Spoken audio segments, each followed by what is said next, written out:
اللہ کریم نے ارشاد فرمایا ما یفعلُ بعذابکم، فرمایا اللہ تمہیں عذاب دے کے کیا کرے گا،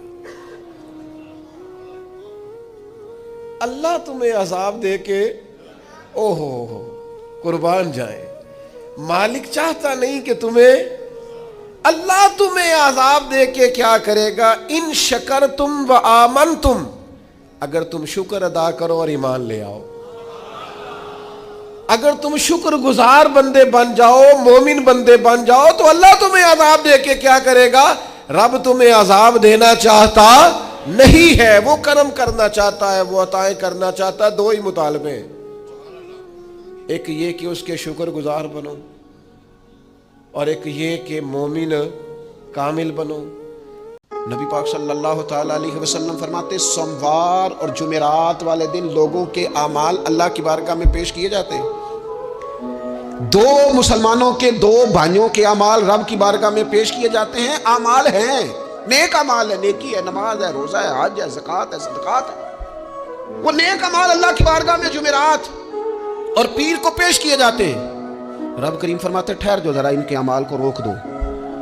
یا اللہ کیوں؟ فرمایا اس لیے کہ ان کے آپس میں دلوں میں نفرت ہے، گھٹن ہے، عداوت ہے، ان کو ذرا مہلت دو، یہ پہلے صلح کر لیں پھر ان کے اعمال بھی قبول کر لیں گے۔ کہ عداوتیں پالی ہوئی ہیں، اپنے دلوں کے اندر گھٹن پیدا کی ہوئی، اختلاف کہاں نہیں ہوتا، لیکن نفرتیں پیدا کر لینا۔ کیا جرم کیا ہے بھائی نے؟ کون سا کفر کر بیٹھے ہیں رشتہ دار؟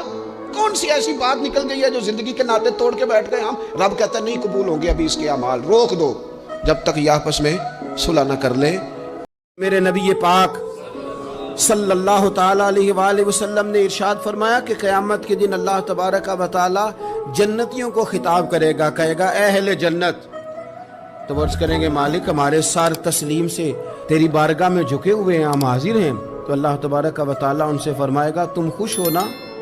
رب فرما رہا خدا بندے سے خود پوچھے بتا تیری رضا کیا ہے؟ تو عرض کریں گے مالک ہم بڑے خوش ہیں، اس لیے کہ جو تو نے ہمیں دیا ہے ہمیں تو لگتا ہے وہ کسی کو بھی نہیں دیا۔ تو اللہ فرمائے گا ایک نعمت اور تمہیں دینے لگا ہوں، ایک نعمت تمہیں اور ملنے لگی ہے، صحیح بخاری صحیح مسلم کی حدیث ہے۔ تو عرض کریں گے یا اللہ اب جو تو نے دیا اس سے بہتر اور کیا ہو سکتا ہے، ہر چیز تو ہمیں مل گئی۔ تو رب فرماتے ہیں اب میں تمہیں اپنی رضا دینے لگا ہوں، اب میں کبھی تم سے ناراض نہیں ہوں گا۔ یہ وہ نعمت ہے جو جنت سے بھی بڑی ہے۔ حضرت علی گھوڑے پہ بیٹھے نکلے، اور جب اس کے سامنے گئے تو جا کے کہنے لگا میرا پتہ ہے۔ حضرت علی فرمانے لگے تو اپنا چھوڑ، میرا پتہ ہے تجھے، مجھے تو جانتا ہے۔ کہنے لگا میں 1000 کے مقابلے میں اکیلا لڑتا ہوں۔ حضرت علی شیر خدا فرمانے لگے پتہ نہیں تو کن سے لڑتا رہا ہے، جانے وہ کون ہے جن سے تو لڑتا رہا ہے، وہ کون 1000 تھے جو تیرے مقابلے میں آتے تھے، پتہ نہیں۔ تو کہنے لگا میرا نام میری ماں نے عمر بن عبد ود رکھا ہے۔ فرمایا چھوڑ تو، میری ماں نے میرا نام حیدر رکھا ہے۔ کہنے لگا تیری عمر چھوٹی ہے، کوئی بڑا لا۔ فرمانے لگے یہ تو جب پنجے میں پنجہ ملے گا تو پتہ چلے گا عمر کس کی چھوٹی ہے، ابھی تو کہانیوں سے متاثر کرنا چاہتا ہے، تو چاہتا ہے کہ تو پریشر ڈالے اور میں تیری بات سنوں، تو مقابلے میں آ، ڈینگے نہ مار، کہانیاں نہ سنا، دیواریں ہلتی رہتی ہیں اور در کانپ جاتا ہے۔ علی کا نام سن کے اب بھی خیبر کانپ جاتا ہے۔ نبی پاک صلی اللہ تعالی علیہ وسلم فرماتے سوموار اور جمعرات والے دن لوگوں کے اعمال اللہ کی بارگاہ میں پیش کیے جاتے ہیں، دو مسلمانوں کے دو بھائیوں کے اعمال رب کی بارگاہ میں پیش کیے جاتے ہیں، اعمال ہیں، نیک اعمال ہے، نیکی ہے، نماز ہے، روزہ ہے، حج ہے، زکوٰۃ ہے، صدقات ہے، وہ نیک اعمال اللہ کی بارگاہ میں جمعرات اور پیر کو پیش کیے جاتے ہیں۔